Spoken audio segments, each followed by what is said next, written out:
तो दोस्तों अब हम डिस्कस करेंगे L N T tax service share के बारे में। L N T tax service share ने आज लगभग 4342 के आसपास की क्लोजिंग दी। सबसे पहले हम मूविंग एवरेज की सहायता से शेयर का डेली बेस कैंडल पर ट्रेंड चेक करेंगे। ट्रेंड से हमें ये साफ साफ पता लग रहा है कि शेयर लगभग पिछले कुछ ट्रेडिंग सेशन से एक बिल्कुल बुल रन में चल रहा है और अपने लगभग मूविंग एवरेज के ऊपर या इर्द गिर्द में ही ट्रेड कर रहा है। तो आने वाले ट्रेडिंग सेशन का डेली बेस कैंडल पर क्या टारगेट होगा वो हम चार्ट पर डिस्कस करेंगे। इससे पहले हम वीकली बेस कैंडल का एक बार चार्ट समझने की कोशिश करेंगे।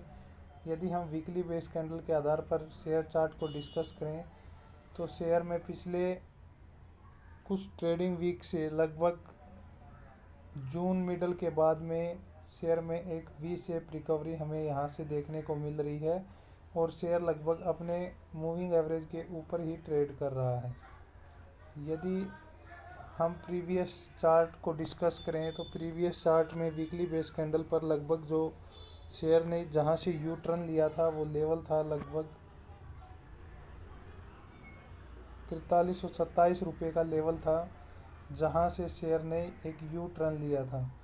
यहां से शेयर में एक ज़ोरदार गिरावट हमें देखने को मिली। उसके बाद शेयर ने यहां से एक कंसोलिडेशन का दौर रहा और उसके बाद यहां शेयर ने अपने जो प्रीवियस सपोर्ट जोन थे जो अभी उसके लिए एक रेजिस्टेंस का काम कर रहे थे उनको ब्रेकआउट देने की कोशिश की, परंतु यहां पर वह असफल रहा और शेयर में दोबारा से एक कंसोलिडेशन का दौर आया और उस कंसोलिडेशन में शेयर ने एक बार फिर यहाँ पर एक रेड कैंडल के ऊपर ब्रेकआउट देने की कोशिश की, परंतु शेयर यहाँ भी अनसक्सेसफुल होकर दोबारा नीचे ट्रेड करने लगा और शेयर ने दोबारा से यहाँ पे एक ब्रेकआउट दिया है और उस ब्रेकआउट का ऊपर में क्या टारगेट रहेगा वो हम इस चार्ट पर डिस्कस करेंगे। यदि हम पूरे चार्ट पैटर्न को वीकली बेस कैंडल पर पढ़ें तो ये डब्लू पैटर्न का ब्रेकआउट है। ब्रेकआउट सक्सेसफुल होगा या नहीं होगा उसके बारे में हम चार्ट पर अच्छे से डिस्कस करेंगे और नीचे में हमारे स्टॉप लॉस को लेकर चलेंगे। यदि यही चार्ट हम दोबारा से डेली बेस कैंडल पर जाकर देखें तो डेली बेस कैंडल पर हमें पता लग रहा है कि चार्ट ने पिछले कुछ ट्रेडिंग सेशन में यहाँ पर डेली बेस कैंडल पर भी ब्रेकआउट देने की कोशिश की थी, जो उसका एक रेजिस्टेंस का जो जोन था। इसी जोन को शेयर ने काटने की यहाँ पे कोशिश की थी, परंतु शेयर यहाँ पे उसको ब्रेक नहीं कर पाया और दोबारा से शेयर में यहाँ से कंसोलिडेशन का दौर देखने को मिला। अब दोनों ही साइड पर डेली और वीकली बेस कैंडल का ब्रेकआउट एलटीटीएस शेयर में आज देखने को मिला। तो आने वाले ट्रेडिंग सेशन के लिए ऊपर में हमारे डेली बेस कैंडल पर क्या क्या टारगेट रहेंगे वो हम डिस्कस करेंगे।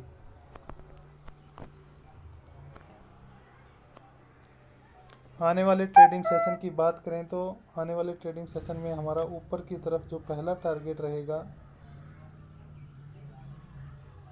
वो रहेगा 4394 ये हम डेली बेस कैंडल के आधार पर बात कर रहे हैं। ये टारगेट 1 या 2 दिन के ट्रेडिंग सेशन में अचीव होते हुए नज़र आएंगे। सेकंड जो टारगेट रहेगा हमारा ऊपर की तरफ वो रहेगा 4504 4504 के टारगेट के लिए ये एल टी टी एस के शेयर को बाई किया जा सकता है। यहाँ से हम स्टॉप लॉस जो लेके चलेंगे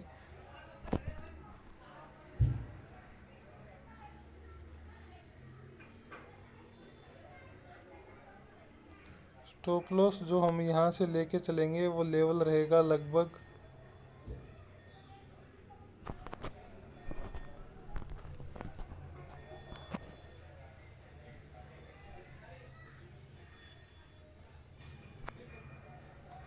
4270 के स्टॉप लॉस के साथ में शेयर में आने वाले ट्रेडिंग सेशन के लिए बाइंग की जा सकती है। ऊपर में डेली बेस कैंडल के आधार पर 1-2 दिन के ट्रेडिंग सेशन में हमारे टारगेट 4504 के रहेंगे।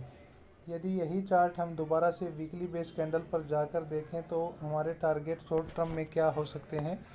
यहाँ पे हमें वीकली बेस कैंडल का जो ब्रेकआउट देखने को मिला लगभग 4318 4320 के आसपास में।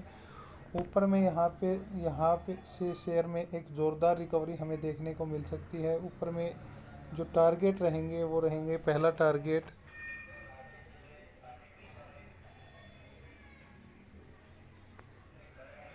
पहला टारगेट रहेगा शॉर्ट टर्म का 4500 रुपये।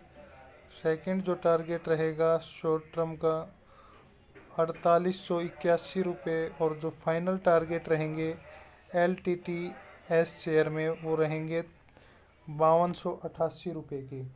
यदि शेयर यहाँ से एक या दो ट्रेडिंग सेशन अपना ब्रेकआउट को कंटिन्यू रखता है तो शेयर में यहाँ से एक ज़ोरदार तेज़ी देखने को मिलेगी और ये टारगेट हमें बिल्कुल शॉर्ट टर्म में यहाँ से अचीव होते हुए नज़र आएंगे।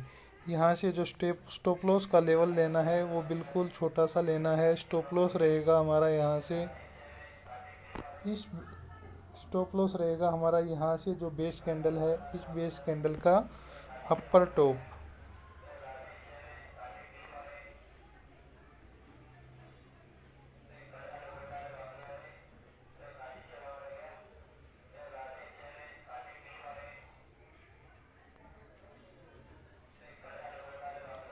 शॉर्ट टर्म में जो हमारा स्टॉप लॉस रहेगा वो रहेगा 4055 रुपये के स्टॉप लॉस के साथ में शेयर में बाइंग की जा सकती है।